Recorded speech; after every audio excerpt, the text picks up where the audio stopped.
Selamat malam, salam sejahtera. Terima kasih karena bersama dengan saya di Nazilin Unity Channel. Ini satu berita buruk untuk Sanusi dan Perikatan Nasional.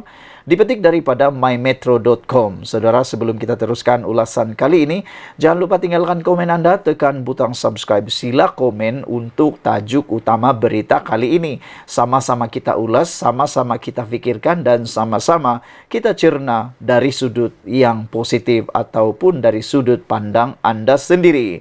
Hari ini dinyatakan oleh Nur Jazlan bahwa di Johor, cakap Sanusi tak laku. Kalau sebelum ini, Sanusi amat popular di Kedah. Datang saya Sanusi, orang akan suka kerana salah satu ciri Sanusi ketika berucap ialah beliau suka berlawak dan memang lawak. Saya beberapa kali menonton video beliau, memang lawak dan memang mencuit hati. Dengan dialek daripada Kedah, dengan cara pertuturan orang Kedah, memang sudah sedia lawak. Tambah lagi dengan peribadi beliau yang pandai melawak, memang lawaklah sekali.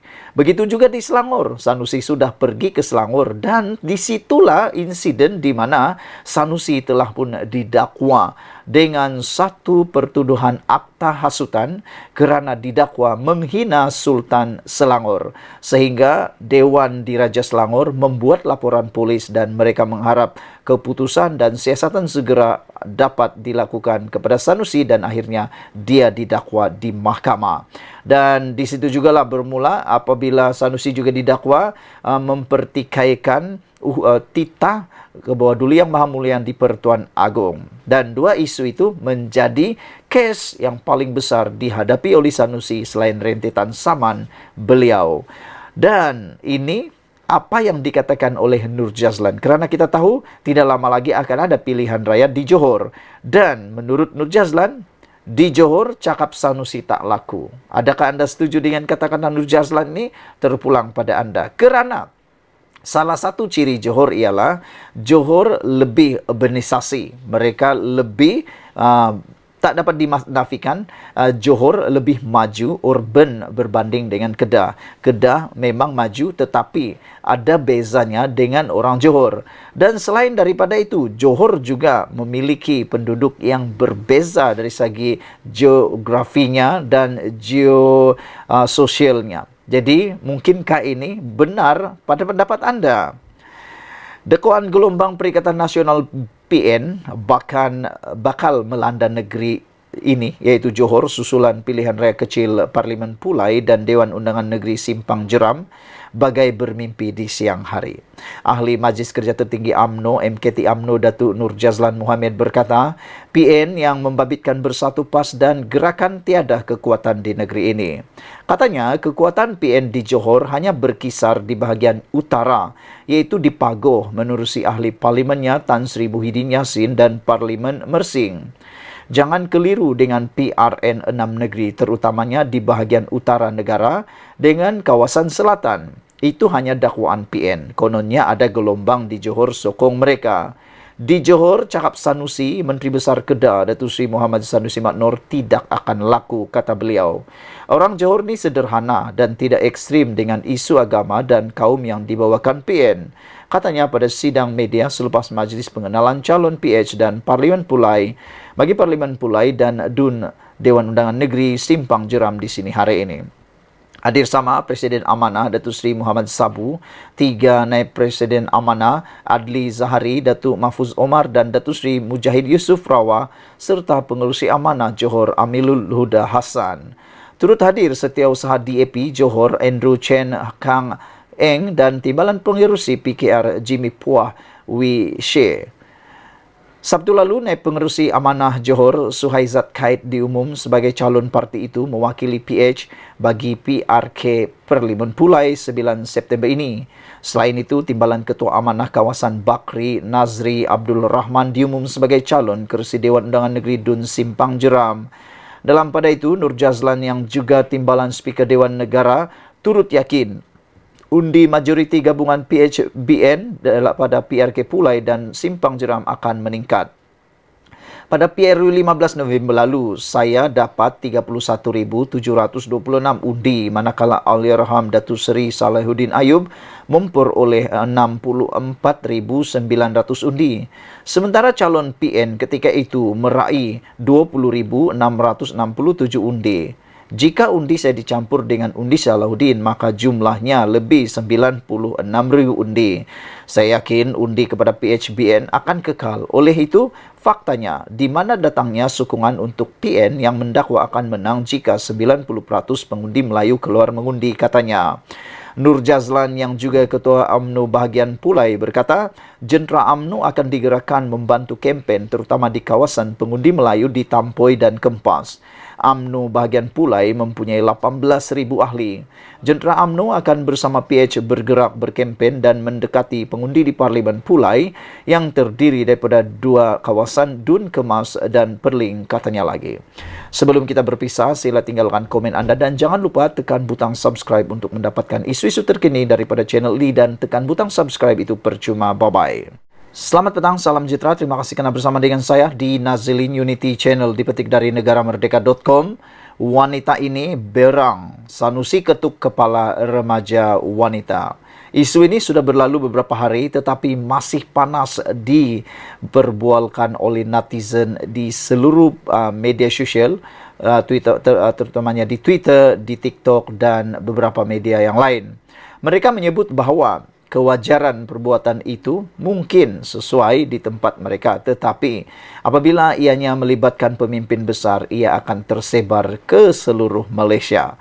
Dan pastinya perbuatan itu bukan hanya dinilai di tempat mana budaya itu dilakukan, tetapi ianya akan tersebar. Lebih-lebih lagi, kata mereka, ianya melibatkan pemimpin besar dan bukan orang-orang biasa.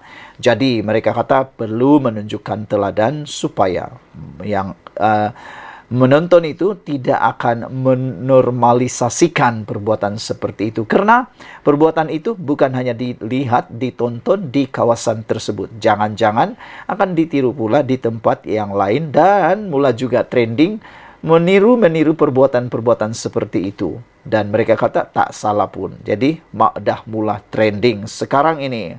Ini menjadi kecoh apabila wanita ini berang Sanusi ketuk kepala remaja wanita.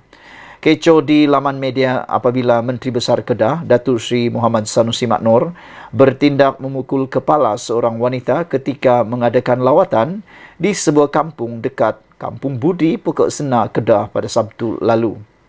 Perbuatan itu menerima kecaman segelintir pihak yang menganggap ia sebagai kesalahan besar dan tidak menghormati kaum wanita. Perkara itu turut diluahkan oleh Timbalan Presiden Parti Ikatan Demokratik Malaysia Muda, Amira Aisyah Abdul Aziz, di laman Twitter peribadinya.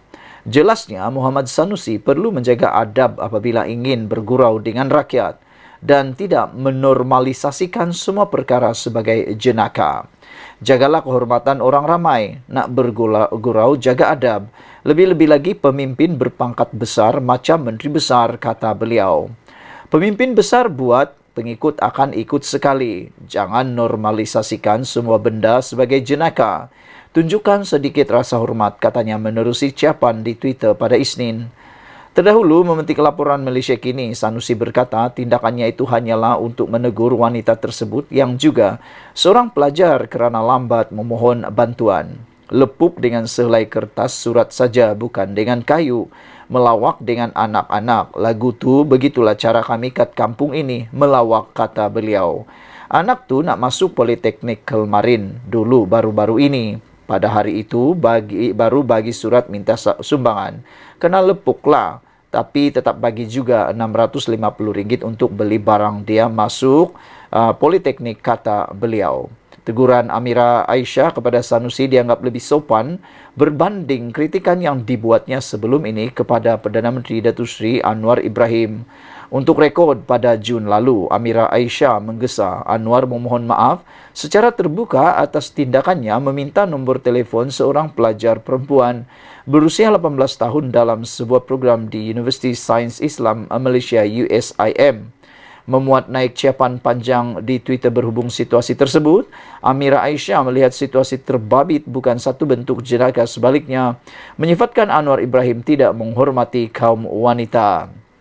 Namun, segelintir warganet mula melihat komen tersebut bersifat tidak adil dan berat sebelah jika dibandingkan dengan teguran terhadap Perdana Menteri ke-10 sebelum ini. Bukan main tertib ya, Perdana Menteri ke-10 bergurau satu dewan saksi dan faham situasi berjenaka. Kau bukan main siap buat video macam nak runtuh langit, marah Anwar Ibrahim. Dah jelas ketuk kepala wanita itu pun dikira menjatuhkan maruah. Kau tak rasa munafik ke perangai macam ni, kata Kamal Rizwan. Amboi, pendek kenyataan kali ini. Hari itu bukan main panjang, hujah komen Anwar sampai tak cukup kertas, ujar Ating. Lemah lembutnya dia komen, takut kena ketuk juga ke? Perdana Menteri ke-10 minta nombor telefon pelajar sebelum ini, nak runtuh langit awak marah, jelas Datuk Daus. Cepatlah suruh buat permohonan maaf terbuka, panggil semua media buat pengumuman. Kalau Anwar kau marah bukan main, tambah Sarafia. Teguran itu dibuat oleh Amir Aisyah selepas seorang pelajar perempuan bertanyakan seorang mengenai bagaimana generasi muda boleh membantu Malaysia menjadi negara kelas pertama serta rancangan kerajaan untuk memulihkan semula nilai ringgit. Menelusi klip video yang disiarkan esok awani itu, Anwar dilihat memuji kepetahannya bersuara dan membangkitkan soalan dengan baik. Kalau saya muda, saya dah minta nombor telefon dah, katanya secara berseloroh. Sekian dulu untuk kali ini. Jangan lupa tinggalkan komen anda, tekan butang subscribe. Kita jumpa lagi. Bye-bye. Selamat petang, salam sejahtera. Terima kasih karena bersama dengan saya di Nazilin Unity Channel. Isu yang paling hangat di media sosial berkaitan politik dan isu semasa hari ini ialah apabila dilaporkan kononnya akaun peribadi Hamzah Zainuddin bersama dengan keluarga beliau telah dibekukan berkaitan dengan beberapa isu. Sebelum kita teruskan ulasan dan pembongkaran pada petang ini, jangan lupa tekan butang subscribe. Kena tekan butang subscribe itu percuma, dan share video ini. Saudara-saudara sekalian, hari ini tular di media sosial menulis LHDN Base sambut kabar akaun bank Hamzah keluarga dibeku. Saudara-saudara sekalian, komentar sinis LHDN Base beserta tanda pagar menyebut kabar pembekuan akaun bank Setiausaha Agung Bersatu Datuk Seri Hamzah Zainuddin oleh LHDN, Lembaga Hasil Dalam Negeri Malaysia kini yang memetik sumber melaporkan akaun ketua pembangkang di Dewan Rakyat itu beserta ahli keluarganya itu dibekukan bermula semalam. Sehingga mula timbul dalam desas-desus ramai bertanya, adakah dengan ini Hamzah Zainuddin akan diminta untuk letak jawatan, ataukah Hamzah Zainuddin akan digantikan daripada menjadi ketua pembangkang di Dewan Rakyat. Itu persoalan yang ditimbulkan oleh netizen kerana mereka kata kalau selama ini Melaun pun suka selalu marah orang letak jawatan, mereka kata bagaimana pula kalau mereka pemimpin-pemimpin itu pula di arah letak jawatan, kata mereka lagi. Saudara-saudara sekalian, pembekuan itu dipercayai berkaitan siasatan berterusan SPRM terhadap ahli Parlimen Larut berkenaan. Sebelum ini, rumah Hamzah Zainuddin dikatakan telah diserbu pegawai LHDN di Damansara, Kuala Lumpur pada Jun lalu. Dilaporkan serbuan kira-kira 11 pagi pada 14 Jun itu dilakukan susulan terdapat beberapa cukai yang tidak dilaporkan. Penguatkuasa LHDN juga dilapor turut merampas beberapa fail termasuk dokumen pemilikan aset dan akaun. LHDN Base demi bangsa atau demi negara tercinta. Demikian antara komentar ringkas netizen. Perkataan Base itu dipercayai sindiran kepada slogan Perikatan Nasional PN, iaitu PN Base yang diguna sejak pilihan raya umum ke-15 November tahun lalu. PN Base menerusi tawarannya ketika itu bertemakan Perikatan Prihatin Bersih Stabil dengan Hala 7 Malaysia Gemilang. Dalam masa yang sama ada juga menyindir minyak masak Base yang dilihat berkaitan kes anak Hamzah yang dihadapkan ke Mahkamah Session Seremban pada 4 April lalu. Muhammad Faizal Hamzah, 39 tahun, didakwa atas 9 pertuduhan mengemukakan dokumen palsu dan memiliki barangan kawalan minyak masak melebihi had dibenarkan tahun lalu. Faisal didakwa bersama Azizul Abdul Halim, 55 tahun. Kedua-duanya pengarah rimba Merpati Sdn Berhad, iaitu pemegang lesen minyak masak borong. Mereka didakwa memberikan maklumat palsu dengan mengeluarkan invoice palsu mengenai penjualan minyak itu kepada syarikat peruncit tempatan Pasar Segar Din Maju yang menyalahi Seksyen 8 dalam kurungan 4 Akta Kawalan Bekalan 1961. Saudara-saudara sekalian, ini memang mengejutkan semua apabila tular dan menjadi trending di media sosial dengan tanda pagar LHDN base. Saudara-saudara, kita mengharapkan supaya isu ini dapat disegerakan diselesaikan supaya tidak ada yang mungkin teraniaya ataupun mungkin tidak dibela. Sekian dulu untuk kali ini. Jangan lupa tekan butang subscribe. Kita jumpa lagi. Bye-bye. Selamat petang, salam sejahtera. Terima kasih kerana bersama dengan saya di Nazilin Unity Channel. Saudara-saudara sekalian, ini satu perkara yang mengejutkan kita. Benarkah seorang ahli Dewan Undangan Negeri sah lompat parti? Itu menjadi persoalan kita.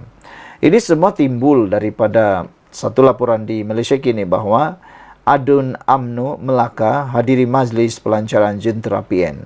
Tentunya perkara ini menarik perhatian kerana mana mungkin seorang pemimpin atau adun daripada UMNO mahu menghadiri majlis pelancaran jentera PN kecuali beliau memang nekat untuk menyokong dan sekaligus meninggalkan parti UMNO.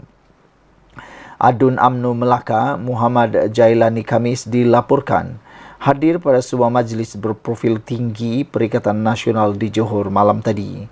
Acara itu bagi menandakan bermulanya kempen Perikatan Nasional bagi pilihan raya kecil PRK Simpang Jeram dan Pulai yang berlangsung pada 9 September ini. Kehadiran Jailani malam tadi diumumkan oleh Setiausaha Agung PAS Taqiyuddin Hasan yang memaklumkan ada rakan dari Melaka yang menyertai mereka.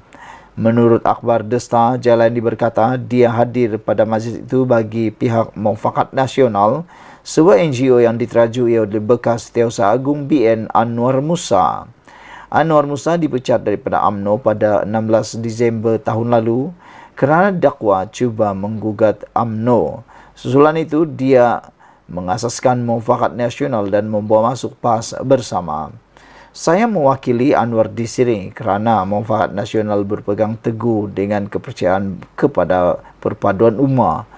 Kebetulan semangat yang sama dikongsikan oleh Perikatan Nasional. Kami percaya perpaduan ini tidak akan mati dan kami tidak bermusuhan dengan mana-mana parti politik, katanya.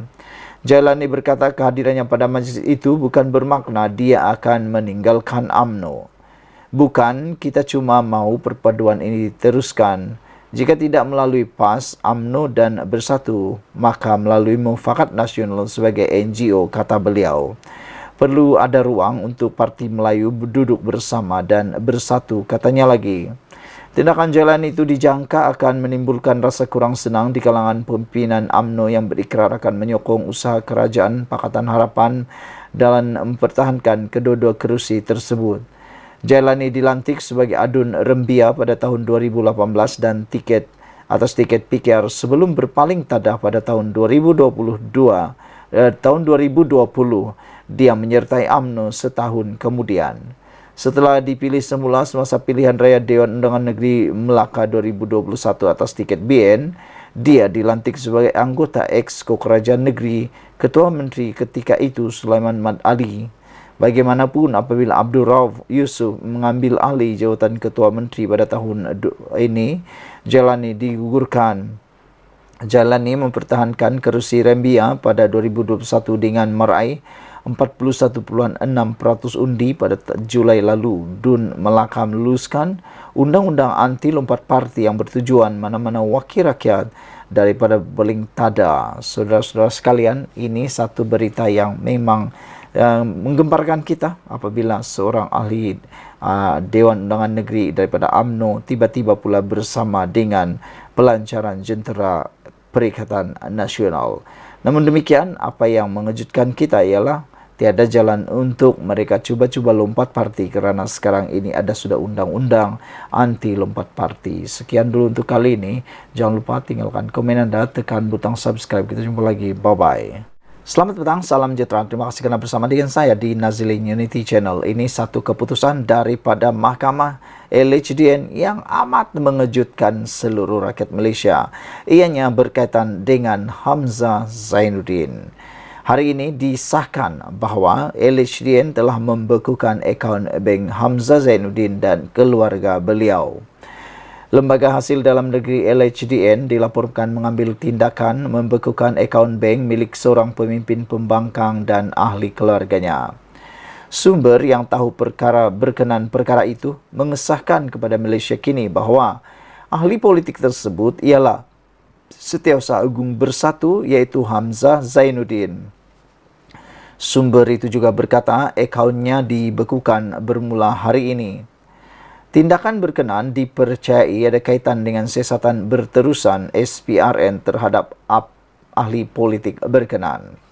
Malaysia Kini telah menghubungi Ketua Pesuruhjaya SPRM Azam Baki untuk mendapatkan maklum balasnya berkenan perkara ini. Sasaran politik terdahulu hari ini The Star memetik sumber yang tidak didedahkan berkata, pembukaan akaun tersebut berlaku pada hari ini namun laporan itu tidak menyatakan nama ahli politik itu secara khusus.